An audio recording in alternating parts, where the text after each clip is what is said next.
Good morning. Today I have two very special guests with me, Vince Riccobeni and Rebecca Stanton, who are principals at the Sequim School District. They are here to talk a little bit about what they do.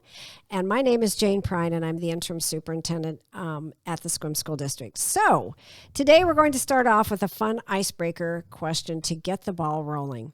Becky, what sport would you compete in if you were in the Olympics, either summer or winter? Okay, Jane, I answered one for winter and summer. Oh, so good. Summer for sure would be volleyball, hands down. I played and coached the sport most of my life. For winter, I chose ice skating, pretty much because I spent most of my middle school years on roller skates, so I thought it would transition well. Good. Mm-hmm. So volleyball, sand volleyball or indoor volleyball? Indoor. Not sand. Sand looks really hard. It is. Hard to jump out of that sand. Yes. Good. And Vince? Well, I only chose one, but it's a multi-sport event. I chose the decathlon. Those are the best athletes, I think, that the Summer Olympics offer. And I was so intrigued when I was a youngster with the Dan and Dave, the 1992 Olympics, when they competed with each other in a decathlon. And so that's always been my favorite event. I agree with you. I love the decathlon. However, if I were in the Summer Olympics, I would be swimming. So, anyway, so when you look at your team and the systems you have in place, what are the one or two areas, Becky, in your school at Helen Haller that you're most proud of? I've got two. Our first one would be our reading intervention program. We utilize the 95% curriculum. And my favorite part of that is each student gets 30 minutes of win time, also known as what I need. So that means each student gets the exact instruction that they need in order to grow in their reading. And then our other one would be our social emotional learning program. And we've put a lot of resources into that in terms of we have a specialist that sees all students every week in a typical year. And then we have a school counselor that's able to work more one-on-one with students with social emotional learning. And then we also have a social and academic coach that works with just students that need extra support in social emotional learning and academics as well.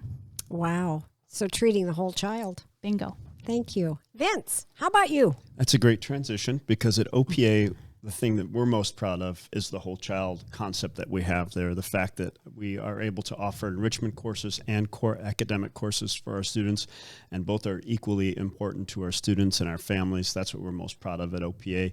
And it's a school that really addresses the individual needs of children via the student learning plan. So OPA is a wonderful and amazing learning community. And at Dungeness Virtual School, we're just most proud of the fact that it's a school that didn't exist last year at this time. It was just an idea on a notepad. And now here it is, it's existing, and students are thriving in an online environment that's different than the remote learning experiences kids are having right now.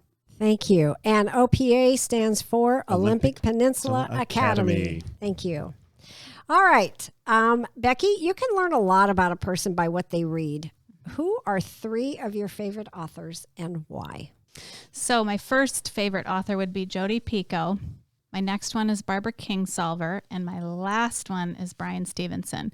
What I would tell you about the first one with Jodi Picoult, she takes real life, very challenging topics and writes from the perspective of each person around that topic.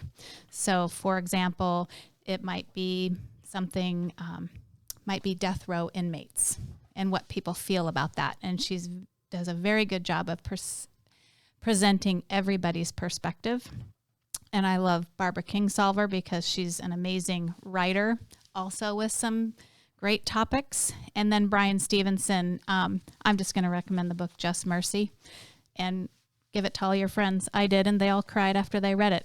It's wonderful, especially if you're passionate about kids and families. And so what do you think those three authors say about you? Well, it says, number one, that I like very good writers that can write from a lot of different perspectives, but that they really take real life issues and topics, and they're able to convey them so that they're accessible to everybody, really, and it makes it palatable. Thank you. Mm-hmm. And Vince, who are your three favorite authors and why? Well, my first one is Rick Riley, because he writes great stories about sports and kids and adults and just the crazy things that happen in life when it's related to sports, and a lot of times overcoming challenges. My second one is Malcolm Gladwell, because he writes from an economist standpoint, but it really changes your thinking about what's happening in the world around us today. And my last one is a book called The Servant Leader by James Hunter, and it is the core of who I am as a leader. It's about relationships, love, sacrifice, and just serving others. Thank you. What do you think this says about you? The idea of a team and relationships and challenges is just kind of who I am as a leader and what I want to do to support kids. Good. Thank you very much. And Vince, last question. What changes have you made during this COVID-19 pandemic that have helped you navigate and moved you forward and your schools? Well, it was such an interesting question. I really thought a lot about this. Obviously, technology has changed a great deal. We're able to engage with kids in so many different ways. What I think it did more than anything else was put a capital on how important it is to have a relationship and a connection and communication each and every day with our students. And so no matter how challenging that has been through the pandemic, whether you had to do that, via Teams or in an email or in Canvas or in all the different platforms, we made sure to make those connections each and every day. Thank you. And Becky, what changes have you made in your school during this COVID-19 pandemic time that have helped you navigate and have moved your school? Well, I would say we've always had teamwork, but it was encouraging teamwork to the max around things that nobody knew a whole lot about. Vince mentioned technology. That was a big, heavy lift for us. And our teams really focused on who had strengths in different areas, and we capitalized on each person's strengths.